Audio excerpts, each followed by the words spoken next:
안녕하세요. 저는 눈에 넣어도 아프지 않을 연년생 딸들 둘과 다정한 남편과 함께 살고 있는 40대 주부입니다.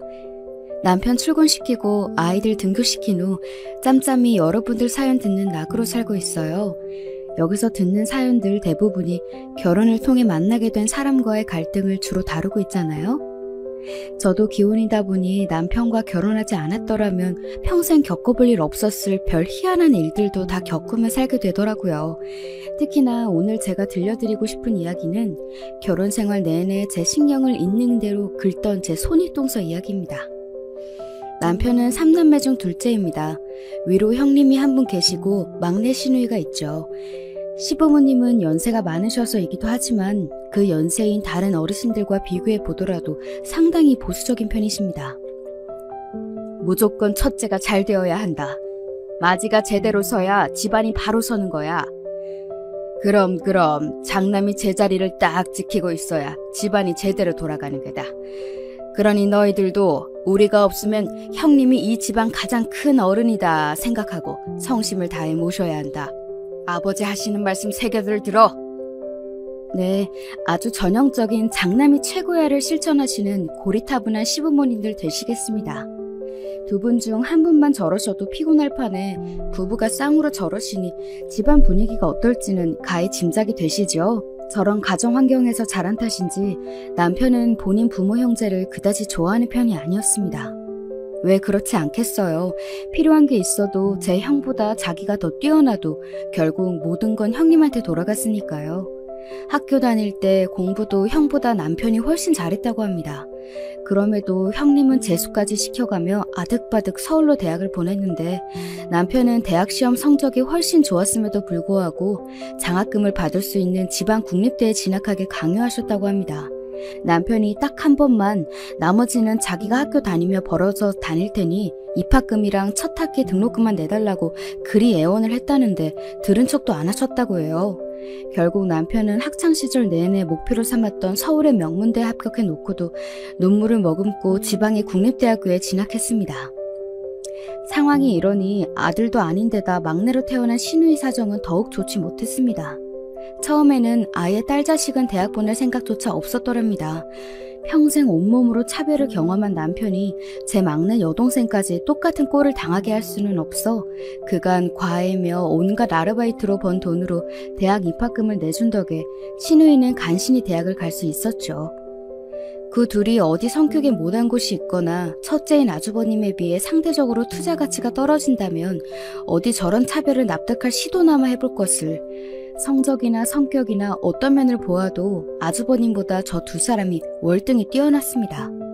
아마 아주버님은 첫째로 태어나지 않았더라면 제 밥벌이나 제대로 하고 살았을까 싶습니다.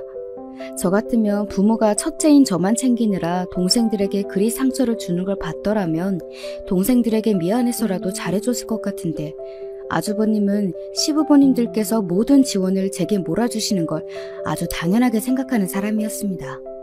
평생을 그렇게 자라와서 그런 건지 아니면 제 부모의 성정을 똑 닮아서인지 아마도 둘 다가 아닐까 싶네요. 나는 당신 어머님 아버님보다 아주버님이 더 얄미워. 뭐 하나 잘난 것도 없으면서 제 부모한테 그마저 받았으면 됐지. 우리가 우리끼리 좋은 것 좀 하려고 치면 당연히 제 건 없나 구는 것도 너무 뻔뻔하고 징그럽고. 인간이 덜 돼서 그래, 인간이. 나나 주희야 평생 그 꼴을 보며 살아왔으니 그렇다 쳐도 밖에서 시집온 당신한테까지 저러는 걸 보면 창피한 줄도 모르는 거야. 정말 질린다, 질려. 누가 들으면 그래도 제 말이 너무 심한 것이 아닌가 타박하실 수도 있겠지만 저까지 올 것도 없이 남편이 형에 대한 적대감이 만만치 않았습니다. 저 또한 제 남편을 평생 동안 그리 서럽게 자라게 한 사람들인데 시부모와 아주버님에 대한 감정이 좋을 리 없었죠. 결혼할 때도 사정은 마찬가지였습니다. 아주버님이 손윗동서인 형님과 결혼할 때에는 신혼집 전세금은 물론이거니와 제 장인자모 앞에서 기죽으면 안 된다고 없는 형편에 차까지 새로 뽑아주셨다고 합니다. 그러고도 모자라서 뭐 하나 제대로 해준 것도 없는 제 남편과 시누에게까지 은근히 뭔가 해주길 바라셨다더군요. 너 형이 결혼하는데 뭐 좀 없냐? 결혼은 형이 하는데 저희가 왜요? 집안 기둥뿌리 다 뽑아다 그만큼이나 해주셔놓고 아직도 부족하세요? 저희한테 그런 것까지 기대하지 마세요. 쟤는 정말 말 한마디를 해도 매정하다, 매정해! 부모의 타박에도 남편은 완강하게 버텼다고 합니다. 어릴 때야 제 부모에게 조금이라도 인정받아보겠다고 갖은 노력을 하며 부모의 비위를 맞추려고 했던 남편이었지만 대학 진학 이후 그게 다 아무런 소용이 없다는 사실을 깨달은 이후로는 남편도 더는 제 부모에게 기대하는 바가 없다고 했습니다. 그리고 남편이 그렇게 나서서 막아주지 않으면 그걸 고스란히 시누이가 다 뒤집었을 판이었습니다. 평생 제 부모와 큰오빠 차별에 기가 죽어지는 시누이의 성정은 그야말로 비단결이 따로 없었거든요. 너도 그렇게 참지만 말고 저렇게 부당한 요구를 하면 화도 내고 연락도 좀 끊고 그래. 아주 장난만 저들 자식인 줄 아시지. 다른 자식들 귀한 줄 모르는 양반들이시다. 네 인생은 네가 챙겨야지. 나도 오빠처럼 말도 안 되는 소리 하면 화도 마음껏 내고 싶고 소리도 지르고 싶긴 한데 내 타고난 성격이 그러지 못하니 어쩌겠어. 이래서 성격이 팔자라고 하나 봐. 오랜 차별에 제대로 저항도 못하는 시누이의 마음속 기저에 깔린 게 체념이라는 건 남편의 가족들을 처음 만난 지 얼마 되지 않아 쉽게 알아챌 수 있었습니다. 상황이 이렇다 보니 내가 남은 인생 편히 살려면 시댁과는 애초에 거리를 좀 두는 게 좋겠다 싶었죠. 그래서 저희 결혼할 때는 어땠냐고요? 뭘 어땠겠습니까?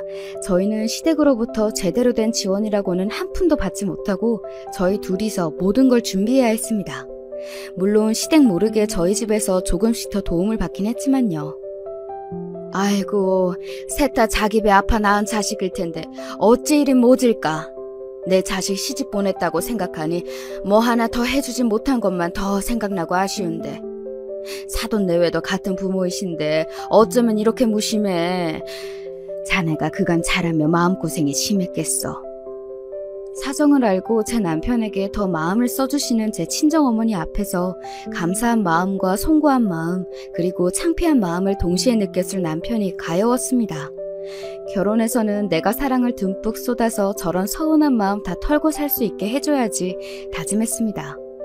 저희 집에서 지원을 받은 걸 시댁에 숨긴 건 남편 의견이었습니다. 가뜩이나 작은 아들에게는 해준 것도 없으면서 적반하장으로 사돈댁에 돈 좀 있는 걸 알면 욕심을 부릴 것이 뻔하니 애초에 기대를 말게 해야 한다는 거였습니다. 그렇게 해서 뭐라도 뜯어내면 그건 또 형님 밑으로 다 들어가겠지. 당신까지 그 꼴 보며 살게 할 수는 없어. 뭐 이런 황당한 이유가 다 있나 싶었지만 제 입장에서도 문제의 소지를 사전에 방지해서 나쁠 건 없다고 생각했기에 군말 없이 따랐습니다. 그리고 남편의 생각은 현명했습니다. 결혼하고 신혼여행 다녀온 후 인사차 들른 저희에게 하신 첫 마디가 이거였거든요. 그래, 너도 이제 우리 집 식구가 되었으니 네 형님 내외를 잘 모시고 보필해야 한다. 자고로 집안의 장남이 바로서야 가문이 바로 서는 법이야. 새아기 너도 내 말 명심하고 도리를 다하길 바란다. 남의 집 귀한 딸이라도 예외는 없더군요.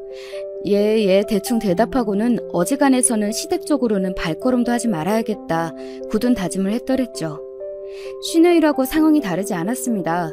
시누이는 결혼할 때 그간 본인이 직장생활에서 모은 적금으로 혼수를 다 해결했습니다. 저희 부부가 양친 멀쩡히 살아계시고도 시집갈 때 부모가 해줘야 할 것들은 아무것도 받지 못한 시누이가 안쓰러운 마음에 얼마간 도움을 주었습니다. 언니, 오빠 고마워요. 내가 내 부모한테도 못 받은 은혜를 언니랑 오빠한테 다 받네. 그동안 예단이며 혼수에게 나올 때마다 시댁에 얼마나 눈치가 보였는지 몰라. 평생 그렇게 살아서 인이 박힌 줄 알았는데 결혼도 전부터 이렇게 차이가 나니 서러워서 눈물이 다 나더라고. 언니, 오빠, 내가 정말 평생 잘할게. 정말 고마워요. 하나를 주면 둘을 돌려주지 못해 성화인 시누이였습니다. 나 같으면 저런 동생 있으면 무얼 주어도 아깝지 않을 것 같은데 사람 참 어지간하다 싶었지요. 이런 탓에 시누이를 제외한 시댁 식구들과는 가깝게 지내지 않으려고 애를 썼지만 그것도 생각처럼 녹록하지는 않았습니다. 아주버님의 부인, 즉 제 손윗동서인 형님이 뻔질나면 저를 불러 젖혔거든요. 동서, 우리가 이번에 이사를 했잖아. 우리 남편 친구들 불러서 집들이를 하려고 하는데 와서 동서도 좀 거들어. 동서, 저번에 어머님 댁에 가져왔던 복숭아 그거 맛있더라. 우리 큰애가 잘 먹던데 그것 좀 사와 갖고 와. 동서, 이번에 은지 영어 성적 엄청 올랐다며? 자기 딸만 그렇게 좋은 과에 선생 붙이면서 우리 준서 생각은 안 나디? 진작 소개시켜달라고 해도 다른 과에도 해서 일 더 못 늘린다는 핑계나 대고, 그 선생 소개시켜줄 거 아니면 우리 준서 영어 성적 책임지고 올려줄 수 있는 선생으로 동서가 좀 구해와봐. 동서! 와, 이 정도 들으셨으면 감이 오시죠? 제 손윗동서인 형님은 아주버님과 아주 똑 닮은 인간이었습니다. 아주 부창부수가 따로 없었지요. 진상도 아주 저런 진상이 없었습니다. 평생 살아오면서 저한테 저 정도로 진상 떠는 인간을 주변에 두어본 적이 없는 저로서는 가히 신기하다 싶을 정도의 인간 유형이었습니다. 그래도 제가 처음 시집 왔을 때에는 제 남편 기세도 보통이 아니거니와 저도 시댁과 거리를 둬서 눈치를 보는 것 같더니 몇 년 전부터는 아주 호구 잡았다는 듯이 정말 제가 자기 아랫사람인 양 부리러 들었습니다. 물론 저도 저한테 부리는 진상을 곧이곧대로 다 받아줄 정도로 호구는 아니어서 어지간한 건 제 선에서 다 끊어내곤 했지만요.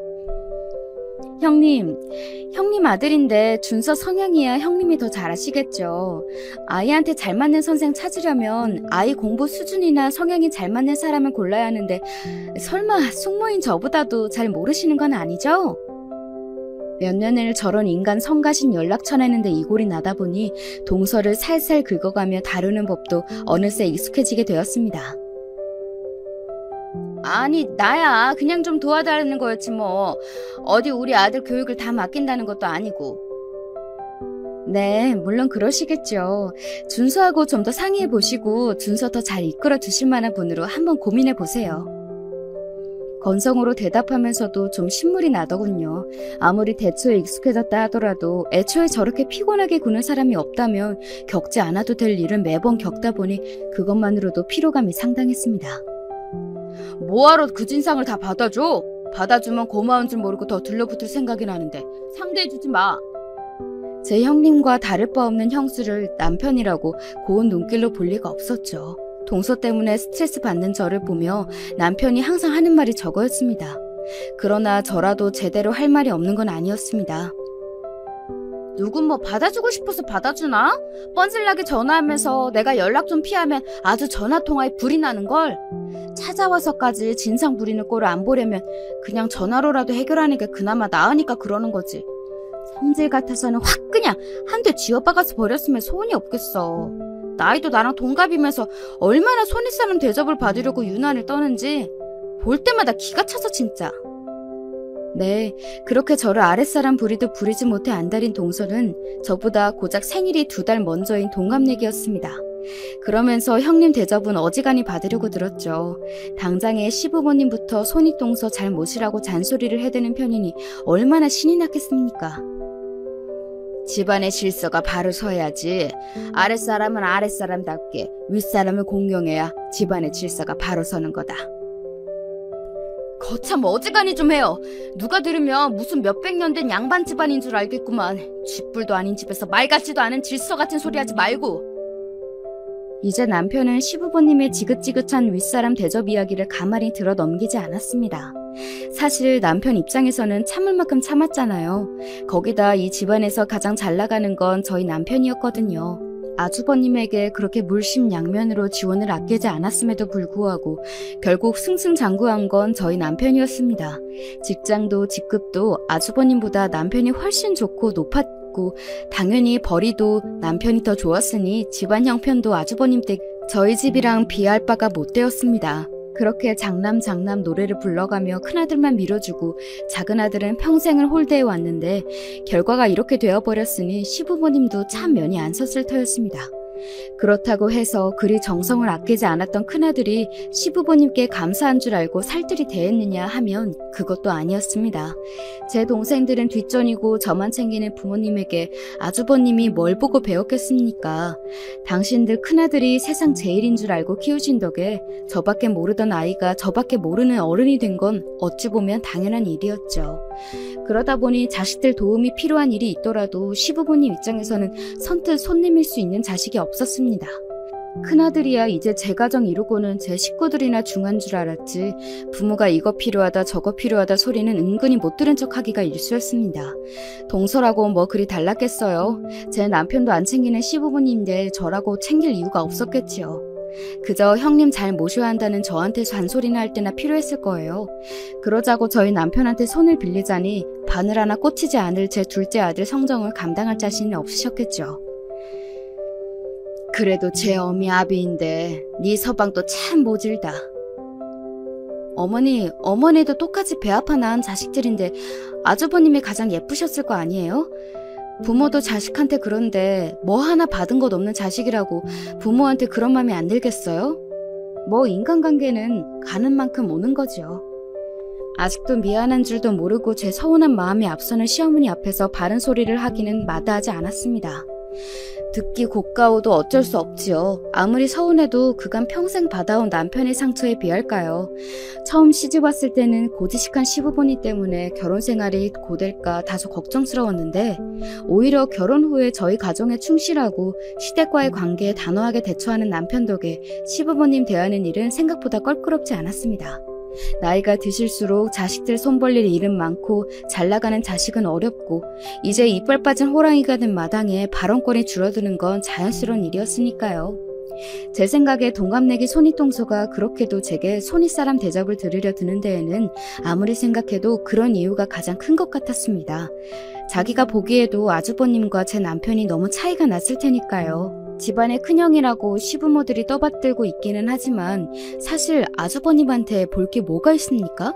지금 그만큼이나마 사는 것도 시부모가 해준 거고 제 손으로 자주 성가한 도련님은 좋은 집에 넉넉한 형편에 공부 잘하는 딸들에 언뜻 보기에도 동서와 제 처지가 차이가 나니 그나마 자기가 내세울 만한 건 손윗동서라는 제 위치뿐이었을 테니까요.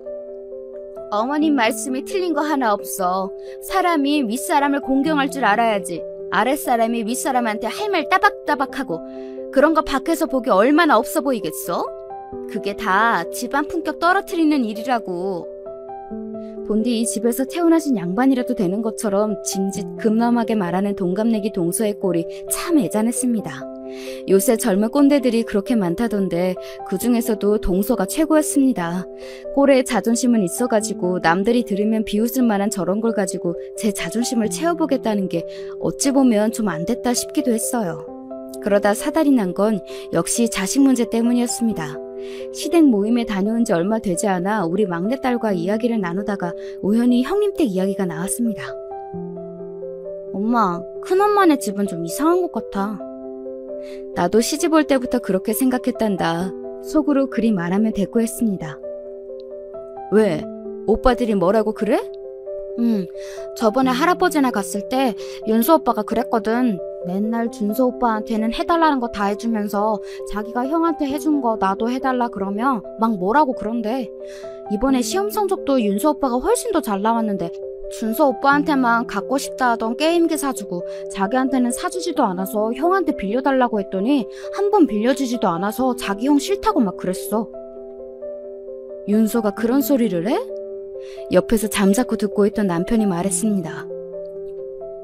그것 말고도 많대. 준서 오빠는 메이커 있는 신발도 턱턱 사주는데 자기는 진짜 조르고 졸라야 한 번 사줄까 말까라고. 형만 맨날 좋은 거 해준다고. 남편의 생각이 복잡해 보였습니다.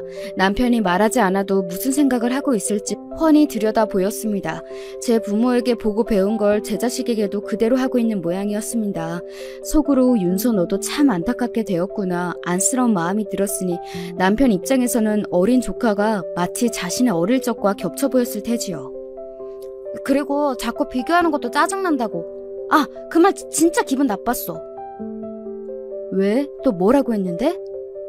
집에서 언니랑 나는 공부 잘하는데 윤서 오빠는 그만큼 성적 안 나온다고 자꾸 뭐라고 한다잖아. 자기보다 공부 못하는 준서 오빠한테는 그런 소리 안 하면서 자기만 자꾸 비교한다고. 기집애들이 쓸데없이 공부는 잘해서 애 기를 죽인다고 막 그런 소리도 하고. 민지야, 뭐라고? 이놈의 여편네가 자식 앞에서 할 소리 못할 소리 못 가리고 제 자식들까지 괜한 욕을 먹인 모양이었습니다. 저도 저인데 옆에서 잠자코 듣고 있던 남편이 버럭 화를 내며 끼어들었습니다. 무슨 제 아들들 못난 탓을 할 일이지 감히 내 딸들한테 그런 식으로 얘기해? 가뜩이나 제 형과 형수에 대한 반감이 보통이 아닌 남편 속에 불을 지른 셈이었습니다. 제 편을 들어주는 제 아빠를 보고 신이 난 모양인지 딸아이가 눈치도 없이 남편에게 기름을 부었습니다. 그래봤자 시집가면 다 끝인데 아무짝에도 쓸모없는데 힘을 뺀다고 자기들끼리 막 그러더래. 아 진짜 너무 재수없어. 그 말에 남편이 그만 폭발해버렸습니다. 당장에 아주버님 댁으로 달려가 뒤집어 엎을 기세인 남편을 겨우 달래놓고 딸아이를 살짝 흘겨보았습니다. 요 깍쟁이, 너 아빠 화나라고 더 그랬지? 그럼 그런 소리를 듣고 가만히 있어? 다음에 볼 때 아빠 손에 한번 아작 나보라지. 상상하니 벌써부터 고소하다는 듯한 딸아이 표정에 어이가 없으면서도 저도 부모인지라 아주버님 내외가 아주 괘씸했습니다. 자기들끼리야 무슨 말을 하든 어찌 알겠습니까마는 제 자식들 앞에서까지 조카 딸을 깎아내리지 못해 안달인 못나 빠진 내외가 정말이지 마뜩치 않았습니다.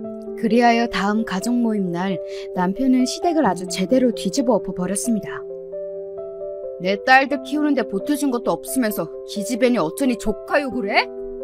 무서운 기세로 몰아붙이는 남편 기세에 아주버님과 동서 모두 혼비백산한 표정이었습니다. 형님 얼굴에 아차하는 표정이 지나가더군요. 아니 도련님 저희가 무슨 말을 했다고. 내 형수하는 꼴이 마음에 들어서 지금까지 가만 보고 있었던 게 아닙니다. 그간 우리 애들 엄마고 애들이고 고깝게 군 거 내가 모를 줄 알아요? 한 번만 더 우리 애들 가지고 그따위로 입에 올리거나 우리 애 엄마 쓸데없이 불러내면 가만 안 둘 줄 알아요? 제 마누라가 동생에게 쥐잡듯 잡히고 있는데도 저한테 하는 말이 아니니 슬그머니 모른 척하고 앉아있는 아주버님 꼴이 참 한심했습니다. 형님도 마찬가지예요. 내 형님한테 할 말은 많지만 하다 보면 끝도 없으니 잠자코 있는 것뿐입니다. 내가 나 당하는 건 평생 참고 살았지만 내 가족 건드리면 형님이고 뭐고 앞으로 안 참을 테니 처신 똑바로 해요. 아니 나야 그냥 이 사람 하는 말에 말 한마디 보탠 걸 가지고. 을이 참 대단하네요. 저런 걸 남편이라고 손윗사람이라 유세를 부리는 동서 신세도 참 어쩜 저리 서로에게 잘 맞는 짝을 찾은 건지 영혼의 동반자가 따로 없었습니다.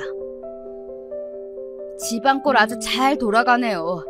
그렇게 집안 바로 세우겠다면 자식들 편애하더니 고작 이 꼴 보려고 그러셨습니까?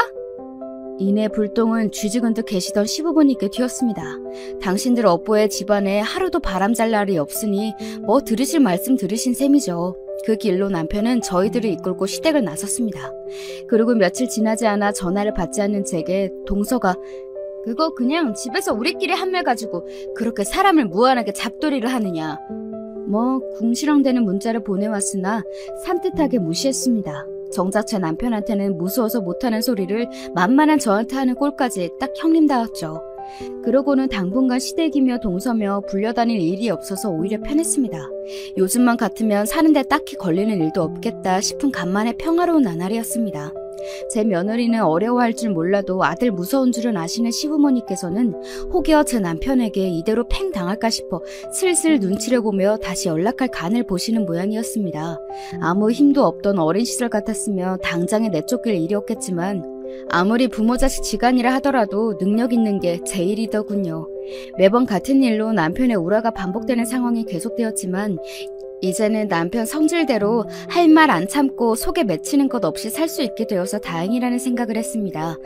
며칠 잠잠하던 동서에게서 다시 전화가 왔습니다.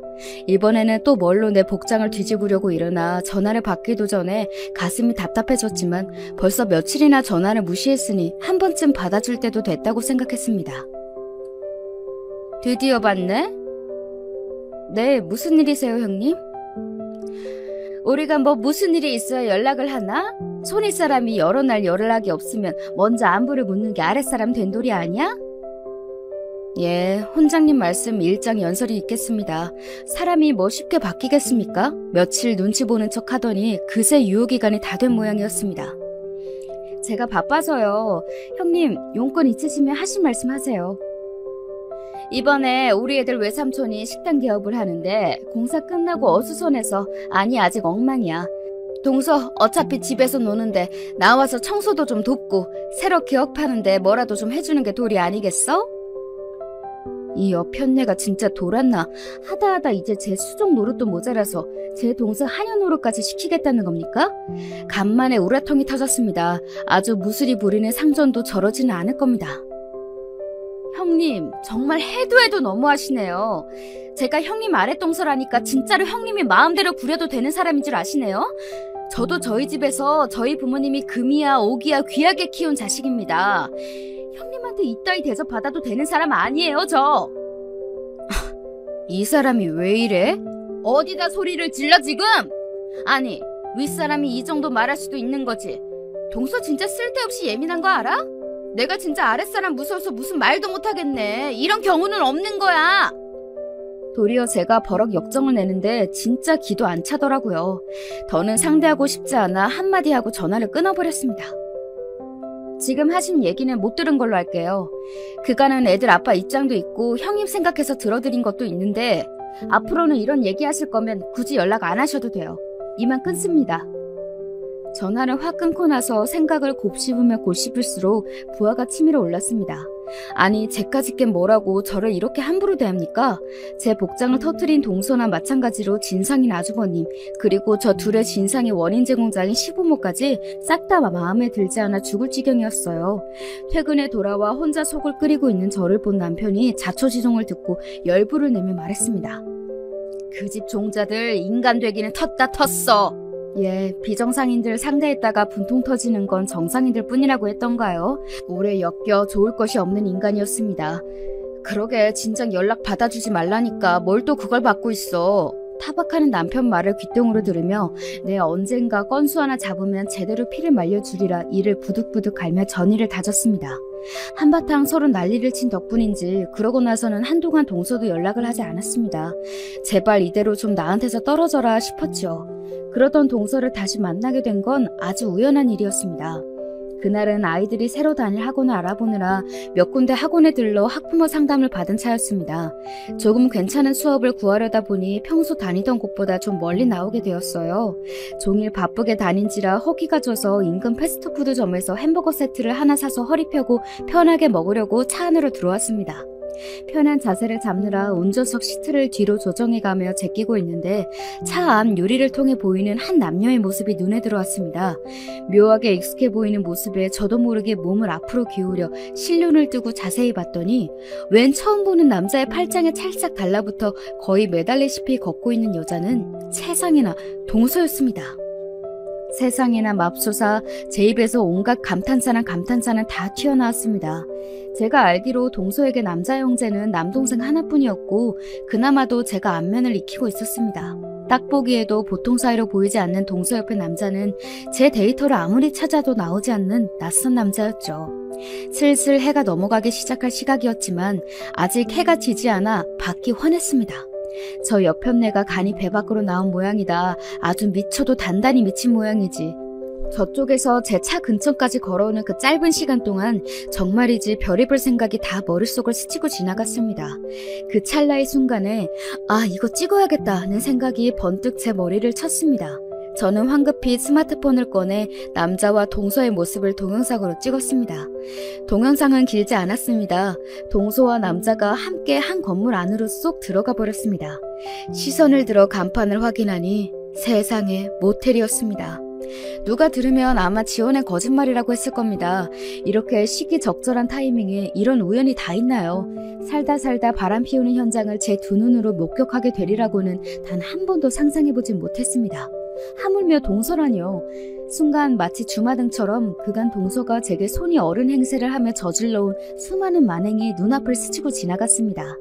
잠시 남자와 동서가 사라진 모텔 입구를 멍청하게 바라보다 동영상 재생을 종료했습니다. 확인차 재생해본 동영상 속 남자와 동서의 모습을 다시금 두 눈으로 똑똑히 담으면서도 이게 정말 현실이 맞나 싶더군요. 그 짧은 새에 저 둘을 찍어야겠다 생각하고 동영상으로 남긴 제 스스로가 놀라울 지경이었습니다. 어떻게 그 찰나에 그런 생각을 다 했을까 스스로 기특할 따름이었습니다. 동영상을 여러 번 확인하고 나니 비로소 상황이 머릿속에서 정리되면서 저도 평정을 되찾았습니다. 이렇게 좋은 건수를 잡았는데 그냥 얌전하게 곱게 넘어갈 줄 생각은 병아리 눈물만큼도 없었습니다. 먼저 남편에게 말을 해야 하나? 오늘 당장 아주머니 댁으로 쳐들어갈까? 온갖 계획들이 중구난방으로 쏟아져 내렸죠. 이윽고 저는 생각 정리를 마쳤습니다. 잠시 후 그새 해가 어둑어둑해진 사이 남자와 동서가 다시 모습을 드러냈습니다. 뭐가 그리 좋은지 동서 입이 귀에 걸려있더군요. 저는 차에서 내려 두 사람에게 다가갔습니다. 어머, 형님 아니세요? 짐짐 놀란 척 제가 말을 걸자 옆에 남자 얼굴 쳐다보는데 정신이 팔려있던 동서가 화들짝 놀라 저를 돌아보았습니다. 옆에 있던 남자도 눈이 휘둥그레지더군요. 어머, 이런 데서 형님을 다 보네요. 근데 옆에 분은 누구? 제가 둘을 아래 위로 훑어보자 그제야 상황 파악이 되는 모양인지 동서가 남자에게서 얼른 떨어져 나왔습니다. 그래봤자 한참 늦었지만 말이죠. 저는 두 사람이 방금 나온 모텔을 경악한 눈으로 바라보며 말했죠. 형님, 설마... 아니야. 아니긴 뭐가 아닙니까? 동서가 저 남자 모텔에 들어가는 것부터 방금 나오기까지 다 지켜보았다는 것은 꿈에도 모르고 딱 잡아떼더군요. 저기 이분은... 그래, 내가 전에 말한 기준이 아빠. 우리 옆집 사는 우리 아들 친구 기준이 아빠셔.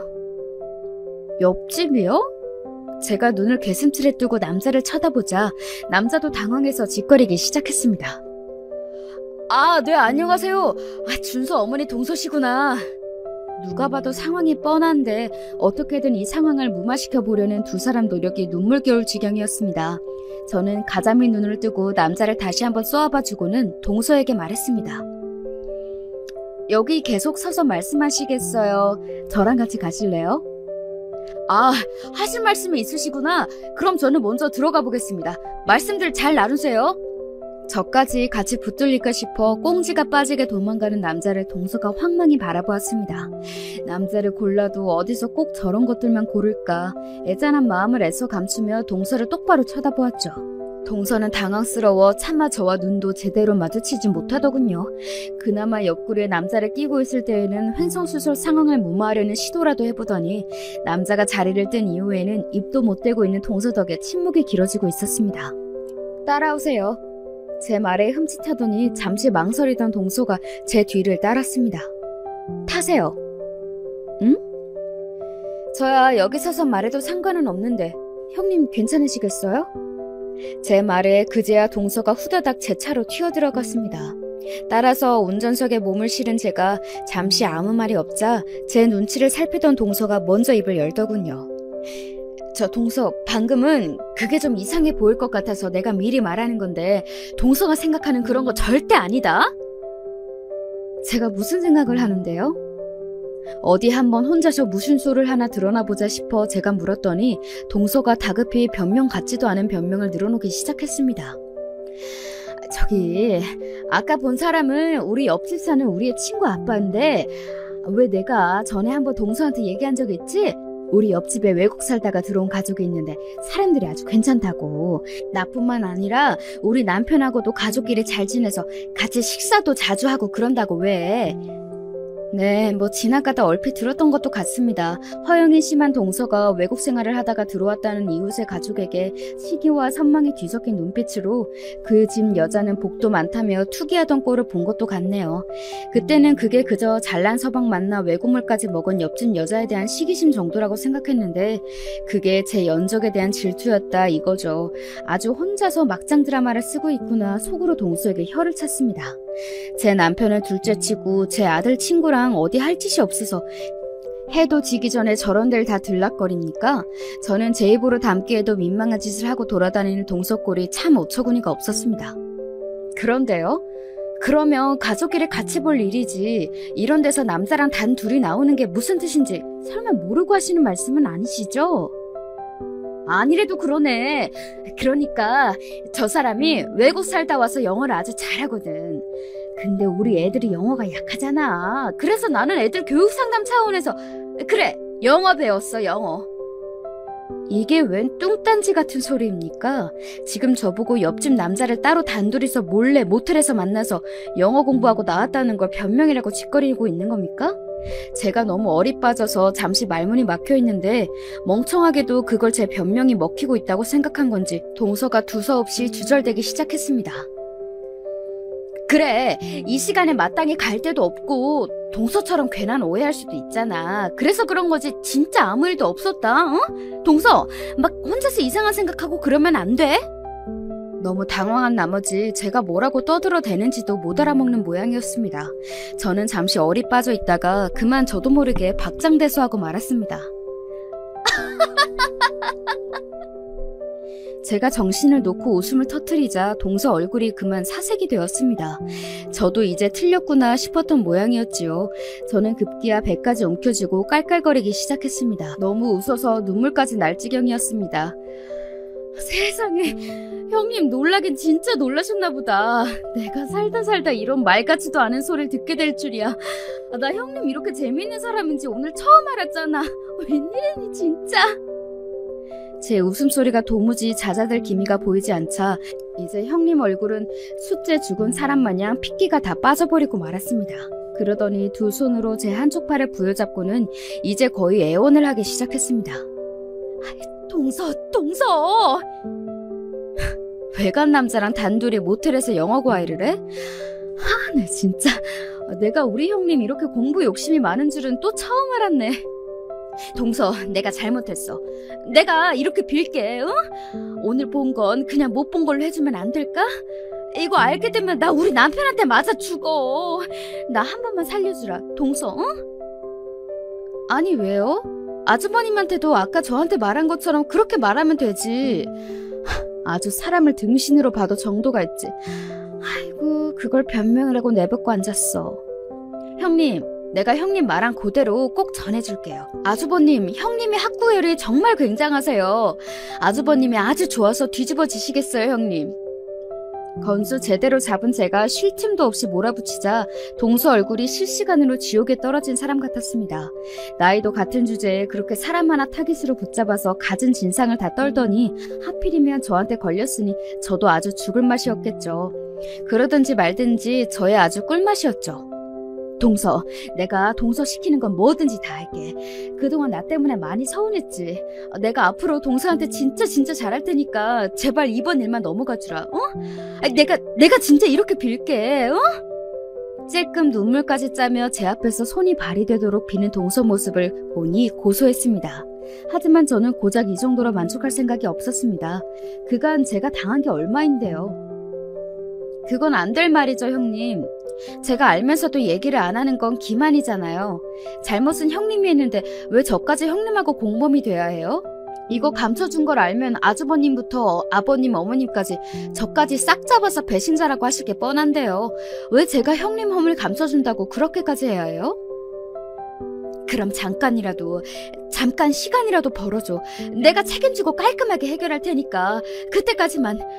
부부 문제는 부부끼리 해결해야 하잖아. 그렇지? 동서도 그렇게 생각하지?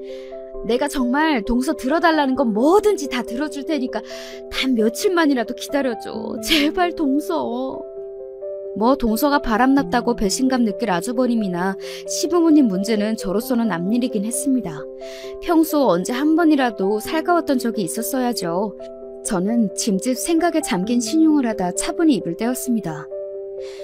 형님 말씀대로 저는 이 문제에서 제3자이기도 하니 그러면 일단은 당분간만 기다려 드릴게요. 시간 길게는 못 드려요.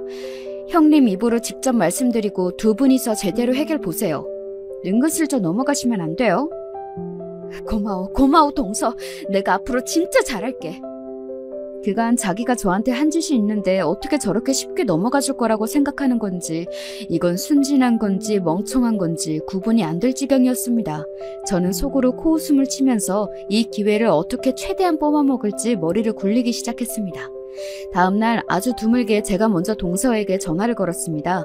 통화 연결음이 얼마 울리지도 않았는데 동서가 곧장 전화를 받더군요.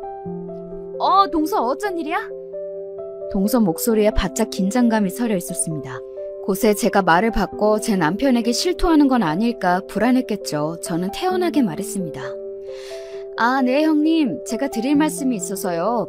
다름이 아니라 오늘 저희 집 창고 정리를 하려고 사람을 불렀는데 갑자기 개인 사정이 있다고 당일 취소를 당했네요.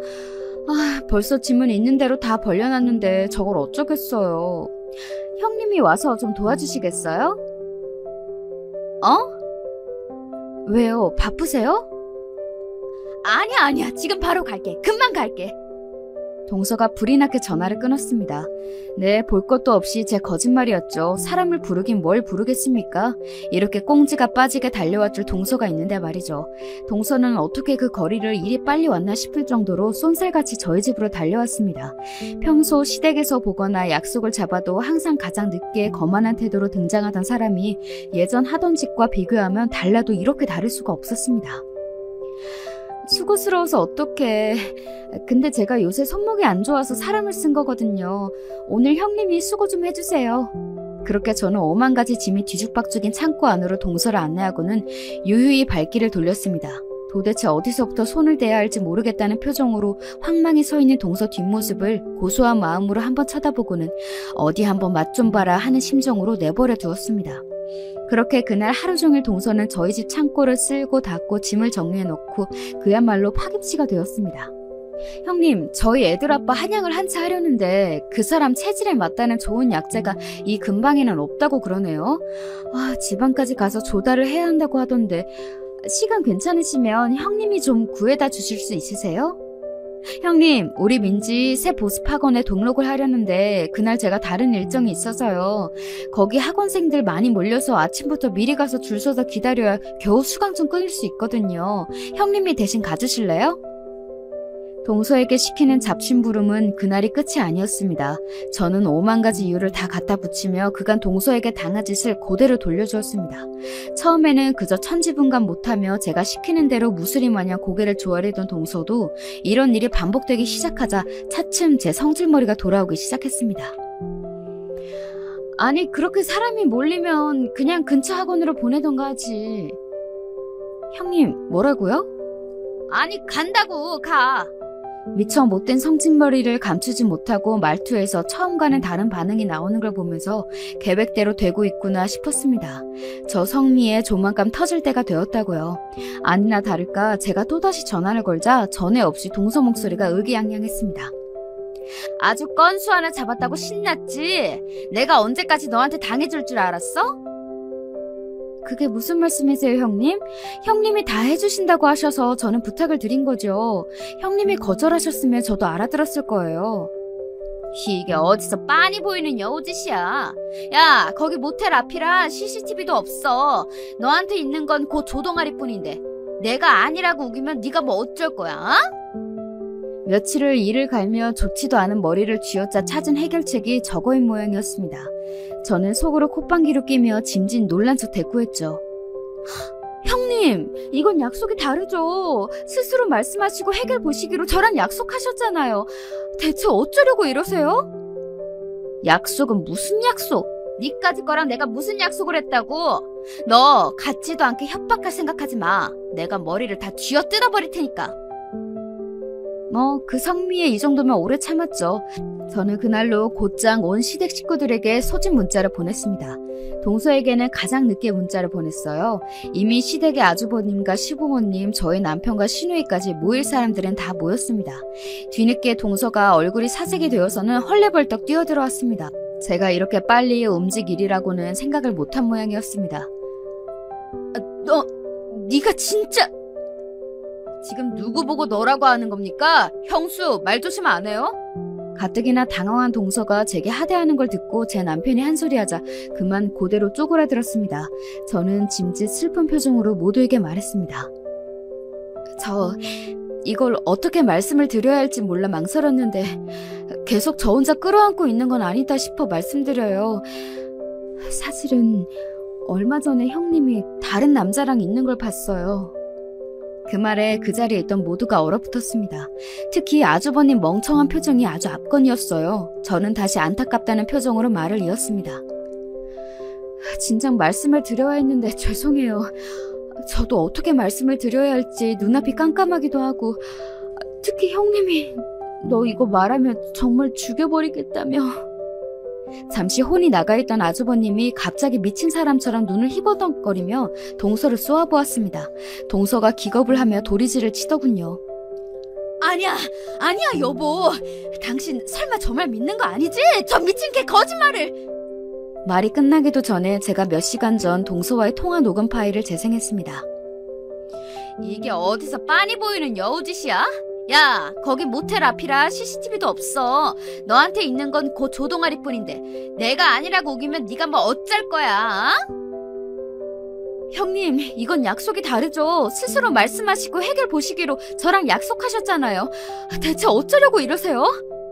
약속은 무슨 약속? 니까지 거랑 내가 무슨 약속을 했다고? 너 같지도 않게 협박할 생각하지 마. 내가 머리를 다 쥐어뜯어 버릴 테니까.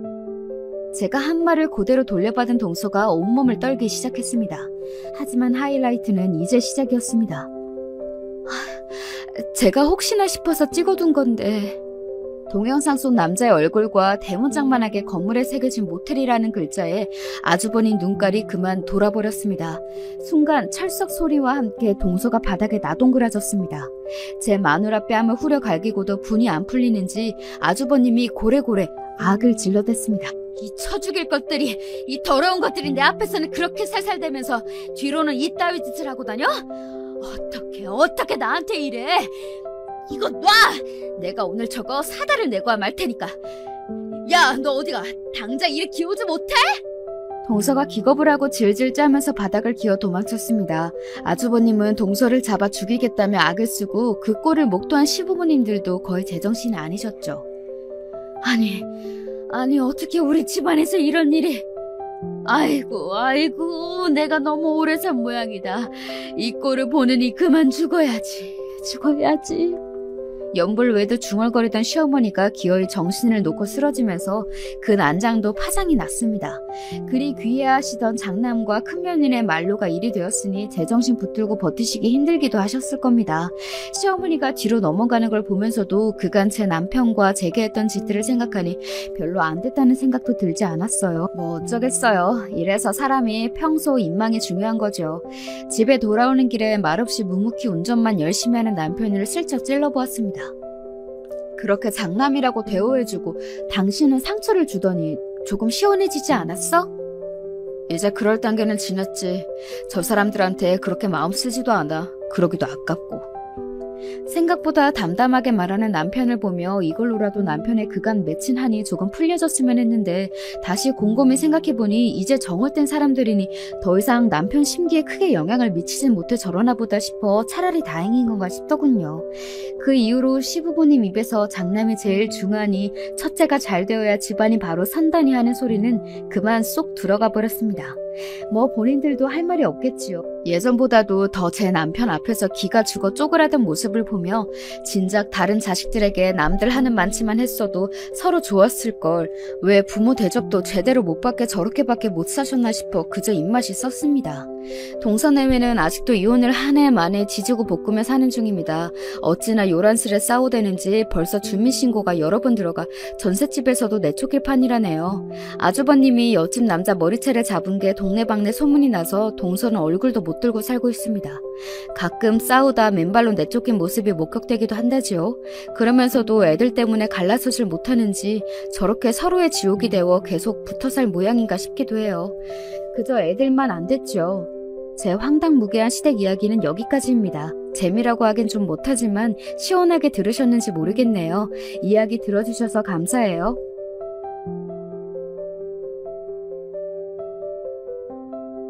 안녕하세요. 여기는 이제 70대가 된 저와 비슷한 세대의 분들이 많으실 것 같은데요. 대부분 배우자가 없는 경우가 꽤 될 것 같아요. 그런데 저 같은 경우는 꽤 일찍 배우자를 보냈거든요. 6, 70까지 같이 아웅다웅 살다가 늦게 배우자와 이별하는 분들의 기분을 저는 늘 궁금해했어요. 그렇게 늦게 이별하신 분들은 아쉬움이 없으실까요? 제 얘기를 해보자면 전 30대 후반에 남편을 먼저 보냈답니다. 아들만 둘을 낳아서 키우고 있던 저에게 이건 정말 청천벽력 같은 소식이었죠. 우리 부부 그 시대치곤 늦깎이 결혼을 했고 둘 다 30이 넘어 자식을 봤거든요. 그게 우리의 마지막인 줄 모르고 전 새벽녘 눈을 비비며 남편과 이런 대화를 했었어요. 도시락에 이것저것 못 넣고 오늘은 너무 피곤해서 장아찌랑 불고기만 좀 넣었어요. 가다 시장하면 계란이랑 고구마도 삶아 넣었으니까 이거라도 드시구랴. 그러자 남편은 본인 역시 아주 피곤한 얼굴로 눈을 연신 비벼대면서 도시락을 받아들었어요. 그러게 지금 뭐 입맛도 없네. 계속 밤에 일하고 새벽 나가길 반복하니원. 어제는 국수나 겨우 하나 먹고 움직였지 뭐야. 암튼 다녀올게. 남편은 당시 건설업 쪽에 있었는데 일이 불규칙적이고 현장에서 사건 사고도 많은 편이었어요. 이후로 제가 아들 녀석이 그쪽 일을 한다면 아주 기를 쓰고 바닥에 누워 말렸었더랬죠. 엄마 진짜 어떻게 되는 꼴 보고 싶어서 그런 말들을 하냐? 엄만 아직도 그날 오전을 생각하면 가슴이 철렁해. 제발 엄마 가슴에 못 박는 일 하지 말아라. 그 근처도 가지 마. 다른 일 한다면 얼마든지 밀어줄 수 있어. 하지만 니들 아버지랑 같은 길은 가지 마라. 생각해보면 저도 정말 바보 같았어요. 어떤 직업에 그게 무슨 죄가 있다고 괜히 선입견 갖고 말렸던 걸까요? 사실 남편은 직업과는 상관없이 그저 밀려드는 업무와 피로가 겹쳐 당한 사고였어요. 그날 당시 저는 옆집 아줌마한테 우리 애들을 맡기면서도 제정신이 아니었답니다. 우리 순호 아빠가 어떻게 됐다나 봐요. 영준이 엄마, 우리 순호랑 영호 좀 봐줘요. 아이고, 내 정신이야. 이렇게 쓰러지기 직전이었던 저를 옆집 아줌마가 챙겨줘서 겨우 일어났고 그렇게 남편에게 달려갔죠. 하지만 순식간에 벌어진 그 새벽녘 트럭 졸음운전 대사고에 우리 남편도 같이 휘말려 끔찍한 일이 벌어졌더군요. 차체가 형태를 알아볼 수 없을 정도면 이미 얘긴 끝난 상황이었으니까요.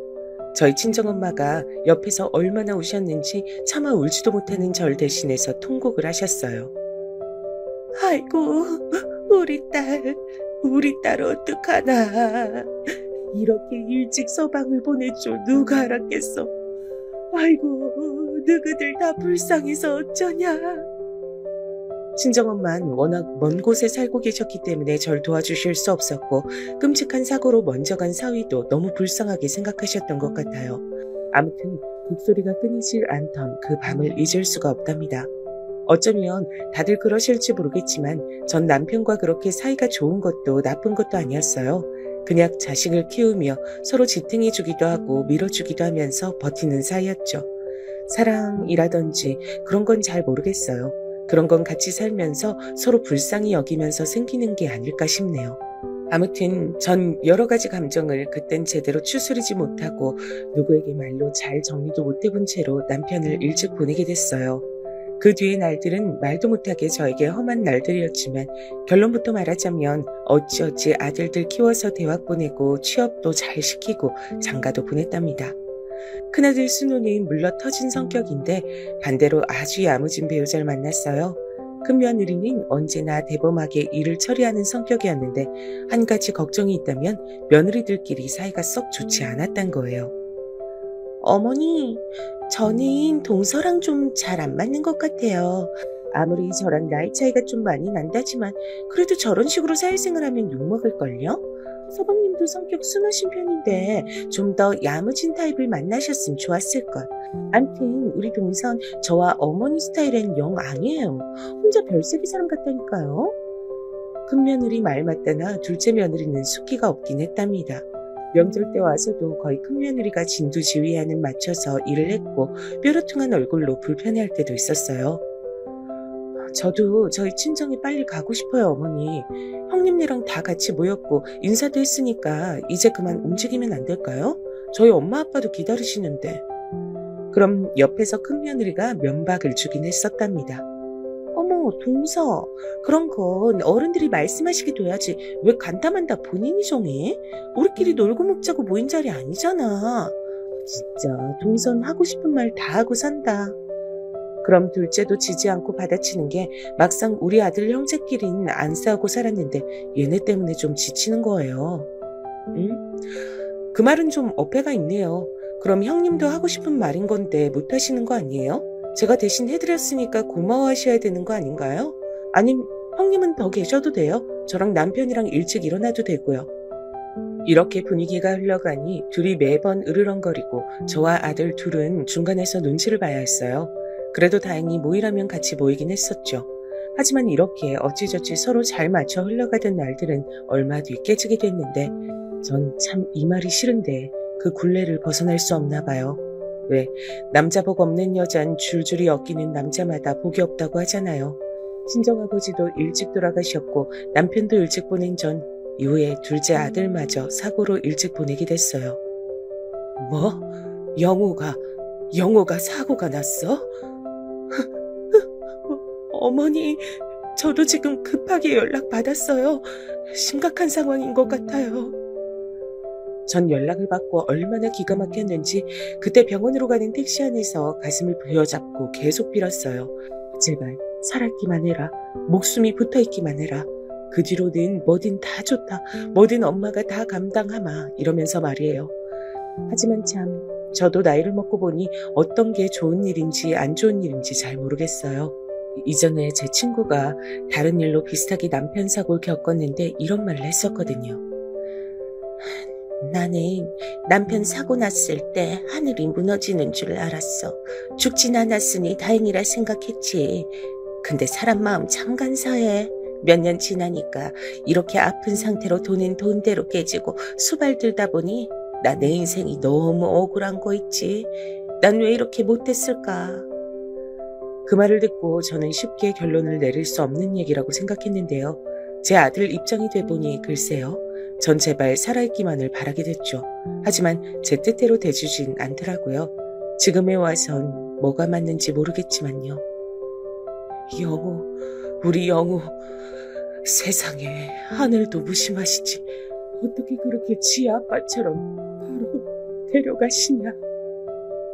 제 둘째 아들 영호는 다 같이 일어난 큰 교통사고에서 가장 먼저 목숨을 달리했음을 알게 됐죠. 당시 울다가 기절하다시피 했던 둘째 며느린 겨우겨우 절 위로하며 달랬답니다. 어머니, 그래도 이 사람 고통을 그렇게 크게 느끼진 않았을 거 아니에요. 그것만이라도 생각하시고 조금만 힘을 내보세요. 정말 오죽 위안을 받을 구석이 없었으면 그거라도 붙잡아가며 매달려가면서 일어섰던 것 같아요. 이제 저에겐 친정엄마도 돌아가셨고 정말 남아있는 구석이라곤 아들과 며느리 둘뿐이었어요. 하지만 둘째 아들 장례를 치른 다음 이후로 둘째 며느리에 거쳐도 참 애매해지더라고요. 둘째 너는 아직 애도 없는데 이렇게 혼자 돼서 어떡하니. 그래도 난 30대 후반에 남편 보냈지. 넌 20대 후반에 결혼도 일찍 한 애가 요즘 세상에 과부가 웬 말이야. 저의 이런 말에 둘째는 아무 말도 긍정도 부정도 하지 않았어요. 마침 명절을 가까이 맞대고 있던 시기라 우리 집엔 다 같이 모여들어 있었는데요. 분위기는 참 축축 처지고 안 좋았답니다. 근데 다들 헤어지고 난 다음 마지막까지 남아있던 큰며느리가 입을 열더군요. 저기 어머니, 사실 좀 저도 고민 많이 하고 들은 얘기인데요. 진즉 말씀드리고 싶었는데 진짜 많이 생각하고 전하는 거예요. 뭔데 그렇게 심각한 얼굴로 그러냐. 나 숨 좀 쉬게 해줘라. 아직도 마음이 힘들어 죽겠어. 그런 저에게 한껏 눈치를 보던 큰며느리가 꺼낸 얘긴 생각보다 꽤 의외였고 충격적인 내용이었어요. 서방님 그렇게 되시고 사실 그전부터 말씀드릴까 했는데 이제 시기가 되지 않았나 싶어서요. 동서에 대한 얘긴데요. 제가 볼 때 동서는 좀 보니까 아기를 말이에요. 일부러 안 가지려 했더라고요. 그 말에 저는 눈이 번쩍 띄어 왜 그런가 싶었어요. 안 그래도 둘째 아들과 며느린 나이 차이가 좀 났거든요. 어린 며느리를 들인 셈이라 아긴 크게 재촉하지 않았어요. 본인은 신혼을 즐기겠다고 했지만 제가 알기론 아예 안 가질 생각이었나 봐요. 그게 아마 서방님도 아셨을걸요? 자긴 싫다고, 이 집 씨를 남기기 싫다나? 그렇게 말을 하길래 저도 엄청 놀랐어요. 뭐? 아니 왜? 그렇게까지 말할 일이 뭐가 있냐 걔한테? 그게 동서가 좀 자잘하게 불만이 많았던 모양이에요. 아시다시피 동서 친정도 여유 있는 집은 아니고 나이 좀 있는 남편한테 일찍 시집 보낸 것도 얼른 형편 피워서 편하게 살고 싶었던 것 같아요. 근데 저희 집에 비해서 자기는 작은 신혼집 사줬다고 주변에 알리기 창피하다 그러더라고요. 여기까지 듣는 중 평소 그냥 무뚝뚝하고 퉁명스럽다고만 생각했던 둘째한테 그런 모습이 있었는지 처음 알았어요. 아니 무슨 그런... 난 처음 듣는 얘기구나. 너무 갑작스럽다. 뭐가 그렇게 불만이라니? 아휴, 그러게 말이에요. 게다가 그건 둘째치고 서방님이 안 계신다고 너무 이쪽도 안 들어보는 느낌이에요. 동서야 워낙 시댁일에 관심이 없었지만 남편 먼저 보냈으니 더 연이 끊겼다고 생각하는 것 같더라고요. 제가 이번 명절 때 같이 하자니까 싫다고 대놓고 말하고 아마 동서도 슬슬 혼자 살 준비를 하지 않을까요? 그렇게 들어보니 그런 것 같기도 하고 어차피 둘째는 그 해를 넘기지 않고 내보낼 생각은 하고 있었죠. 하지만 저런 얘기를 들어보니 마음이 좋진 않더라고요. 그래서 말인데 어머니 지금 집에 혼자 계시기 너무 적적하시잖아요. 아들들 드나들고 하니 큰 집 얻으셨던 건데 저도 남편이랑 요 근래 한참 상의하고 결정한 건데요. 애들한테도 말해서 서로 동의를 하긴 했어요. 저희랑 같이 사시는 거 어떠세요? 저는 순간 눈이 번쩍 띄어 대답을 하지 못했어요. 말이야 너무 고맙지만 그게 선뜻 그렇게 결정해서 들어갈 순 없으니까요. 큰며느리가 싹싹하고 밝은 성격이기야 하지만 같이 사는 건 또 다를 텐데 고민이 많아지더라고요. 저희 집에 방 하나 비워두면 되니까 너무 걱정하지 마세요. 이제 애들도 어느 정도 커서 자기들 방만 있고 생활 있으면 신경도 안 쓰고 어른 누가 더 계신다 한들 상관없을 거예요. 게다가 큰애는 미국 유학도 생각하고 있고 조만간 방 하나도 더 비게 될 거니까 여럿이서 지내는 데는 전혀 문제 없어요. 저는 우선 생각 좀 해보겠다고 했는데 한 일주일쯤 지났을까요? 둘째 며느리가 저한테 연락을 해왔죠. 직접 찾아온 것도 아니고 전화로 이렇게 말을 하더라고요. 어머니, 저 사실 친정엄마 몸이 많이 안 좋으셔서 제가 좀 챙겨드려야 할 것 같아요. 그리고 남편이랑 같이 살던 집도 이제 정리를 해야 될 것 같아서 어머니가 사주신 집이니까 어떻게 해야 될지 여쭤보고 싶어서요.